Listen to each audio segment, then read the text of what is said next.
सत्संगत जी, प्यार से कहना धन निरंकार जी। सत्संगत जी, मनुष्य का सबसे बड़ा शत्रु उसका अपना अहंकार होता है और सबसे बड़ा मित्र सतगुरु।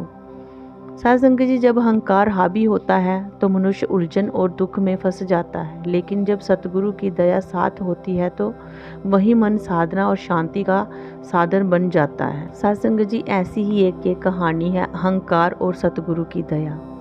एक बार की बात है, एक आदमी ने एक भूत पकड़ लिया और उसे शहर में बेचने निकल पड़ा। संजोगवश उसकी मुलाकात एक सेठ से हुई।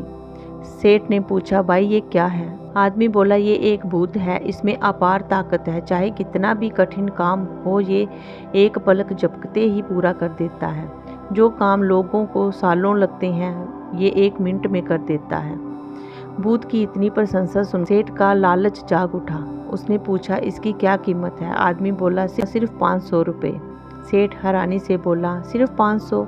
आदमी मुस्कुराया और बोला, हाँ साहब, इसकी खूबियाँ तो अनगिनत हैं, लेकिन एक कमी भी है।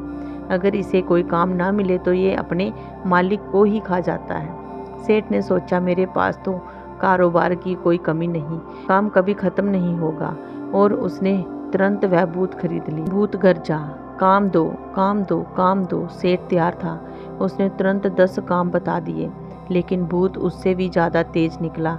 एक काम कहो और वो पलक झपकते ही पूरा कर दे। अब सेठ घबराने लगा। उसी समय वहाँ से एक संत गुजरे। सेठ ने विनम्रता से सारी बात बताई।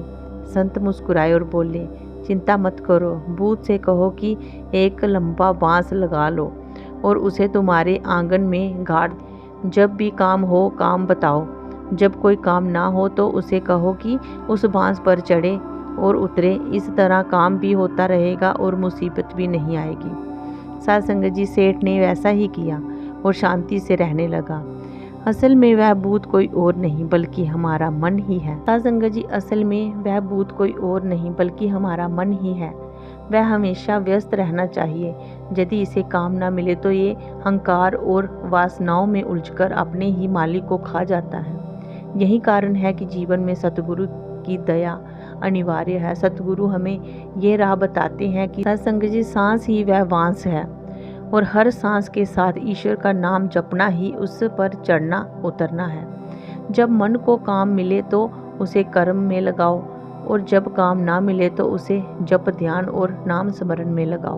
तभी मन निरंतरित रह पाता है, अहंकार दबता है और जीवन आनंद में बनता है। यही सतगुरु की दया है कि वह हमारे चंचल मन को साधने का उपाय बताते हैं, और वह उपाय है